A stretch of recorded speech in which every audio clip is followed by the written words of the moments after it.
I think that the financial burden is tremendous, in particular when you underscore the fact that they have likely experienced significant isolation and complete cutoff from any resources by the controlling behaviors of the abuser. And so when you start from that hole, if you will, and then have to incur additional expenses just to heal and recover, it's not only a tremendous financial burden, it's also an incredible emotional burden. Yeah.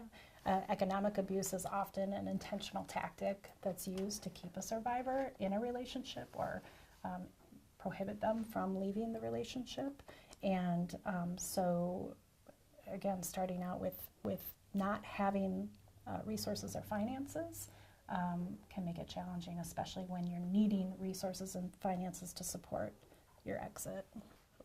Leaving an abusive relationship takes a lot of planning and preparation, and considering finances not only to exit but then to sustain your departure. You know, it's what causes survivors to go back to the relationship, and that's why it's important that we, meaning family, friends, and the community, can help remove those barriers to help them sustain their exit. I think in particular it's just an incredible blow to their hope. We work really hard at the Rockford Family Peace Center to put together with survivors safety plans, exit plans, and recovery plans. And when they face a barrier in that pathway, it's a very significant impact to hope. And that becomes then very concerning for us because so often survivors will tell us, I know how to survive the situation that I just left. I don't know how to survive the system in place as I try to recover. And it just results so often in them feeling hopeless and like there is no other choice. And abusers, of course, are not stopping the tactics of trying to issue power and control over that survivor.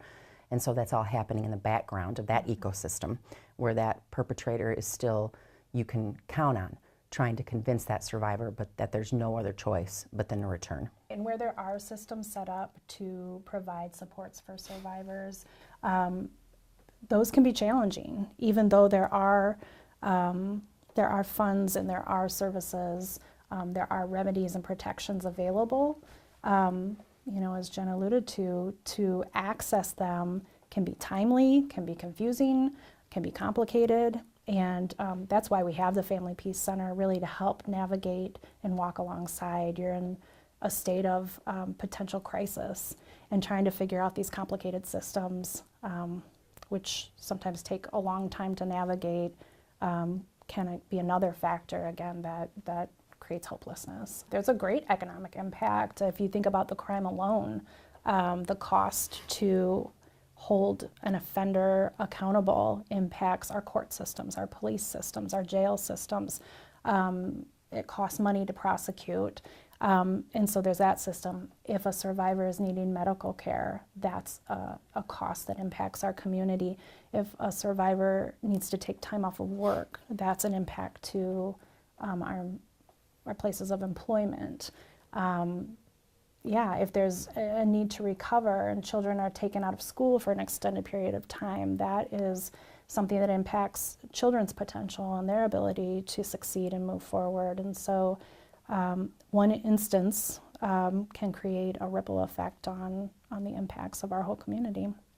And it strains it's a strain to our social services. It's, it definitely is a costly event. Right now, the major tool is the Crime Victim Compensation Act, and that is an important tool, and we have work to do to make it easier for survivors and to reduce the amount of time that it takes before they can see financial benefits from that. One of the things that we're focusing on in the first quarter of 2025 in the mayor's office, actually Andrea and myself and Mayor McNamara will be traveling to Washington, D.C. in a few weeks. And one of our points of advocacy with our delegations is to ensure that they are listening to this particular issue and the financial impact of survivors to recover from that violence, and to explore strategies through legislative changes and policy changes that will allow survivors to receive financial support much quicker than what they are receiving right now. or potentially not even having to be the middle person involved in that. There are currently there are a few states that actually allow for hospitals to bill direct to their victim crime compensation funds, and that way the survivor doesn't even have to participate in any of that bureaucracy or time consuming. So there's a whole application process. There's criteria to be met. There's criteria to be confirmed. There's the process of the having to be reviewed and then having to process, and it's a bureaucratic process. Yep. It's the same process any of us would have to go through to pursue any relief from a governmental agency. And they're important things to have in place by these governmental agencies, but their intentions haven't quite caught up yet to the procedures that are in place. But we're working on it. And again, it's a good start, the Crime Victims Compensation Act.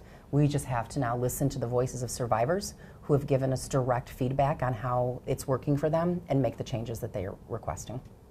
And I know like time can sometimes take like the fuel out of something or kind of diminish someone's passion. Is that something that happens in these scenarios as well? Well, I think that's where the hope comes in and where the hope starts to wane. And we measure at the Family Peace Center our survivors' hope scale. There is a way to measure hope. And we know if someone's hope is diminishing, we're entering a critical situation where they may feel as though there's no other option but to go back to the violent situation. And so that's just the most impactful outcome of these long, prolonged application processes. I just think it's important to understand the various barriers that impact a survivor's ability to leave and be safe. And it's up to us as a community to hear what they are and then figure out ways of helping to eliminate, remove, or get over those barriers. It's really critical to sustain safety for survivors and their children. I think that as people are listening to your story and to this coverage, it's an important reminder to think twice before you ask somebody, why don't you just leave?